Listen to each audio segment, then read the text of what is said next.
Hello and welcome back, guys. Bushcraft family.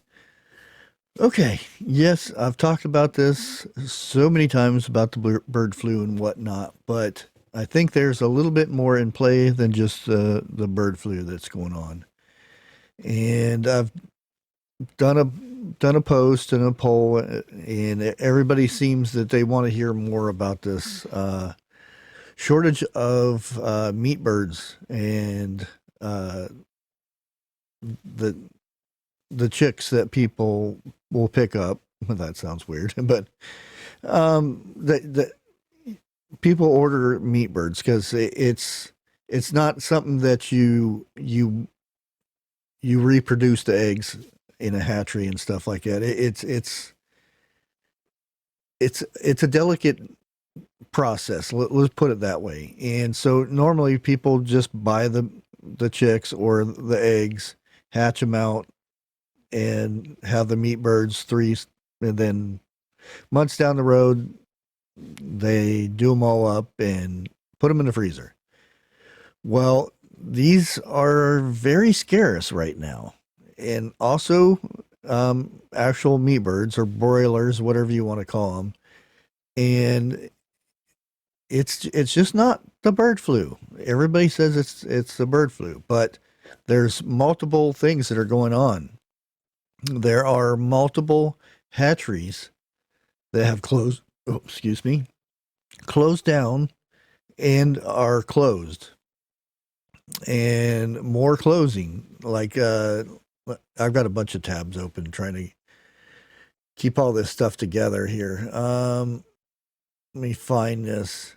Yeah, a poultry plant closing puts workers and farmers in the bind. This is where is it? Friday. Plans by Pilgrim's Pride of Pittsburgh, Texas. They're closing down, and that's their way of saving $110 million or go bankrupt. So they're not selling off their their barns and everything, but um, they are closing down, and that's Pilgrim's Pride. So that's a major producer of broiler chickens. You know, the whole chickens that you get in the store and whatnot. Um, so that's their stock's gone. Everything they're closing down. Um, and again, from what I have read, they have said it is a lot to do with the feed prices. The feed prices have went up by at least 100% um, in some areas, and the price of uh, soy has gone up, and that's a good bit of what the feed is. Now, there's a lot of stuff that I'm going to be talking about that I've got on good authority that there in some states, because of the bird flu, that they have been flying over people's properties looking for um, people with chickens, and then even drones. There have been a lot of sightings over people's farms and stuff, homesteads, of drones flying over and being weird. But like I said, that even the helicopters, it's not a normal thing, and a lot of people think, well, it might be taxes or they're just surveying and stuff like that. But yeah, it could very well be they're looking for flocks, because a lot of times people are noticing these things happening, and then they get a knock at the door saying they're so and so from the government or whatever agency, and that they need to test their chickens. Now the thing is, when they test these chickens, they'll go through a whole bunch of them. Not just they'll check one. They'll go through a bunch of them and test them. If one of them has the the virus or the bug or whatever it is, then they inoculate all of them, put them down. So that's a lot of money there, and they tell you, well, the government will reimburse you for these. You just have to submit the forms, the yada yada yada. But the amount that you get per bird is less than you'd have in them with it. It's just not enough. $5 to $10 per bird. Just put it that way: $5-10 per bird. Do you think that would be worth your birds right now? And when I'm talking about these birds, it has not. Come on, words, work for me now. Any birds, turkeys, ducks, chickens, all poultry, they'll go and check these. And if you could have one duck and you could have 50 chickens, if that duck is positive, they'll knock the whole lot. And one place that I came across that were having issues, the beginning of when this first came out, and when you first got, and this was in Indiana, and they still haven't got any reply back from the government. So it's pretty much, if these guys come knocking at your door, it's pretty much a loss. And that's a shame. And I'm not saying anything about the sickness that's going on right now, but many of you may know that the test that they use for testing wasn't accurate. I'm not sure what the percentages was or anything, but is this test that they're using to test these birds now, is it accurate? What's the percentage of it? I do know when I reported about this last year with the chickens over in the UK, or the guy that actually caught the bird flu, he was him alone, he was tested 13 times before they got a positive. And how many times do they test each chicken to decide if it's positive or not? That's a thing. But besides that, let's get back to the issue at hand, is the meat birds. It is extremely hard, or the price is going up, and this has been going on since last June. And they said right now, on top of everything, all the other hatcheries closing and stuff, when you find one, here's Luke Wise, Chief Financial Officer at Hoover's Hatchery in Rude, Iowa, supplier of egg and chicks to several hatcheries in Pennsylvania, said the bird flu could affect the hatchery industry, although the extent won't be known for quite some time.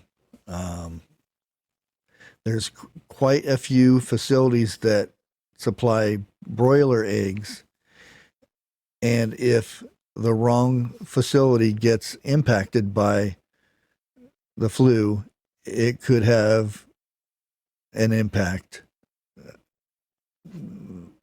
beyond what you could ever think of. Broiler chickens are raised for meat, and the most common variety is the white Cornish cross, which is produced by crossing Cornish and a Plymouth Rock. For those chicken people out there, they know what I'm talking about. The process is specialized. Wes says the birds have different nutritional needs than other breeds. He said there can be yearly fluctuations in broiler egg productions. This is the important thing. And if there's a temperature change or something like this, um, it can be set back by months and months. So if you have 20,000 of these chickens and you're wanting to sell the eggs or the chicks, and if there's anything in their feed or anything like this, they're a very sensitive breed, evidently. So if anything interrupts this system, then they don't produce, and there's a long period of time before they do produce. If you have 20,000 chicks scheduled to arrive, and suddenly those birds get the flu, that schedule process is significantly interrupted. If those breeder flocks that produce broiler eggs and chicks get the flu, it takes a part of a schedule. You just can't replace those birds. And like I said, this shortage for these birds have been going on since last June, and now with the flu knocking out thousands and thousands of chickens or eggs or the little chicks, there is a big shortage. And like I said, there's a lot of people talking about this, that they go to get these birds, and their orders are canceled because something pops up, like the flock gets the flu. And when they do, the whole batch is knocked out. And this is just not here. This is over in India, one of the big places. There's thousands of hatcheries closing down over there because of it. Just, it's not worth the money anymore. Or once they get tested and their whole flock is gone, they just don't have the money to restart up again. And it's hard to get those chickens going again when you're one of the suppliers and you go to another supplier and they just don't have any anymore. So to start with the chicks, it's just not, they just closed down. There's many states, Georgia's for one, all the hatcheries there are closing. A bunch in Texas are closing. Indiana, Pennsylvania, Iowa, the list goes on and on. I mean, and it's not looking good. And where is this? Let me find this page real quick. And this is what they're putting out to protect your chickens and what. It's called Biosecurity. Okay, now I this is not mine. I'll go ahead and link this down in the description for those who are wanting to protect their birds and whatnot. Use dedicated clothing and footwear in the poultry house. That means you got to have a separate set of clothing. Ideally, a Danish entry system in which you sit on a bench, leave the dirty boots and your clothes on one side, and then you put the other clean stuff you put the clean stuff on. And I guess that is because you could be walking from your house to your your poultry house, your hutch or your chicken coop or whatever you want to call it, and you pick up stuff on the ground. Maybe a bird flew over and dropped a load right there, and you picked it up on the bottom of your foot. It goes into the, yeah, you get it. Next one is keep visitors to a minimum. Wash the tires of vehicles that must come onto the property. Yes, so when somebody comes over, you have to meet them at the gate and wash their tires. Clean up feed spills and otherwise discard wild birds from, or just discourage other birds from visiting the farm. Update your written biosecurity plan and submit to the state for review. This plan is necessary to obtain movement permits during an outbreak and to qualify for indemnity if your farm must be depopulated. And they list numbers and all this other stuff. And here's signs. If you don't know what the signs are, here are the signs for the flu. Sudden increase in mortality. That's a given. That could be anything though. Decrease in water and food intake. The weather change could do that. Swelling or purple discolorization of the head, eyelids, or legs. Difficulty breathing, coughing, sneezing, or nasal discharge, diarrhea. Decreased egg production. Again, that's a weather related thing. Soft shelled, thin shelled, or missed sharpened eggs. Stumbling or lack of coordination. That's the signs right there.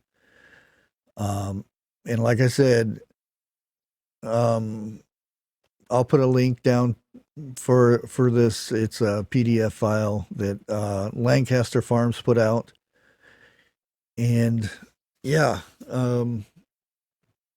other than that's I mean there is a lot of things that have been going on with factories burning down, and it almost seems like someone's trying to get rid of our food. I mean, seriously, the things that are going on, I don't know. It just seriously, it seriously seems like someone's out there trying to reduce the food that is being produced, be it the farms. I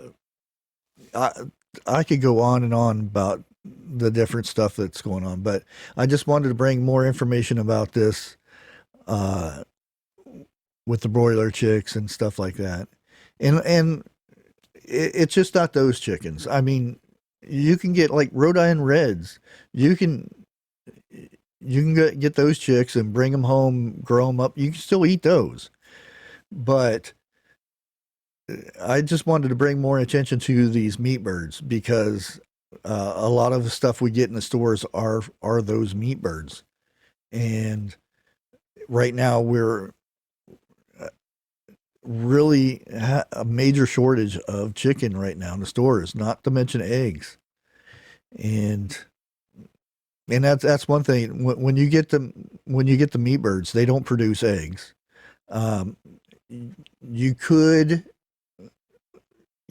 kind of crossbreed them type thing, but yeah, it's meat birds are meant for one thing. You get them you grow them, and you stick them in the freezer, and that's what they're for. The other types of birds, you can eat those also. There's nothing wrong with them, but they're mainly egg layers, um, for your eggs and stuff. But other than that, guys, I'm gonna go ahead and put some more of this information down in the comments, or not the comments, but the description below, and let me know what you guys think. Until next time, God bless.